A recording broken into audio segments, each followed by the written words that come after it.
Ami Renardo, bien le bonjour. Aujourd'hui, je vous propose de parler d'un jeu qui est inspiré par l'emblématique Stratego, Card Clash Stratego. Alors ici, on est sur un jeu de cartes très familial pour 2 à 6 joueurs et on est sur des parties d'une vingtaine de minutes.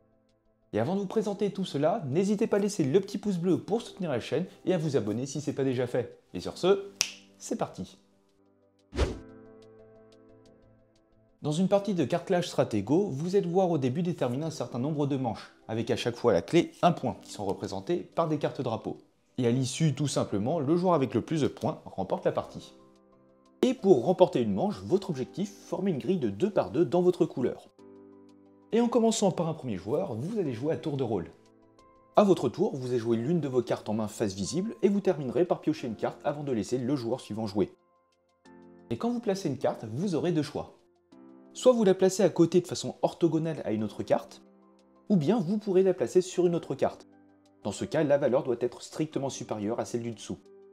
Il existe tout de même une exception avec l'espion qui a une valeur de 1.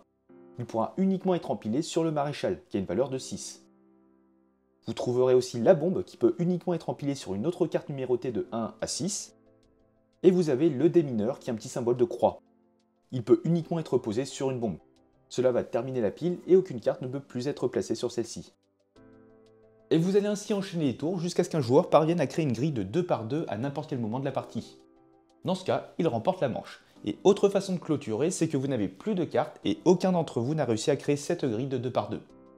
Vous allez alors compter les cartes visibles de votre couleur, chaque carte comptant pour 1 point, et celui qui a le plus de points remporte la manche. S'il y a égalité, les joueurs ex aequo additionnent les valeurs de leurs cartes visibles, et s'il y a encore égalité, c'est le joueur qui possède le rang le plus élevé qui gagne. Et sinon, il y a égalité. Et vous pourrez ensuite passer à la manche suivante. A noter que vous pourrez également jouer avec des variantes pour rendre le jeu un peu plus tactique. Vous pourrez placer une carte au-dessus d'une autre carte de même valeur, dans ce cas elles seront toutes deux défaussées. Les démineurs et les bombes se neutralisent également et sont retirés. Et durant votre tour, vous pouvez regarder la première carte qui se trouve directement sous la carte du haut de n'importe quel paquet. Et vous savez désormais tout sur Card Clash Stratego.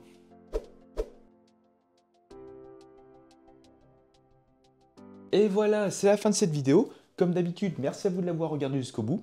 Et puis si le jeu vous a plu et que vous souhaitez soutenir la chaîne, n'hésitez pas à utiliser le lien qui est en description. Et comme d'habitude, vous pouvez très bien laisser un petit pouce bleu, commenter ou bien vous abonner, ça fait toujours plaisir. Et sur ce, on se retrouve dans une prochaine vidéo. Ciao!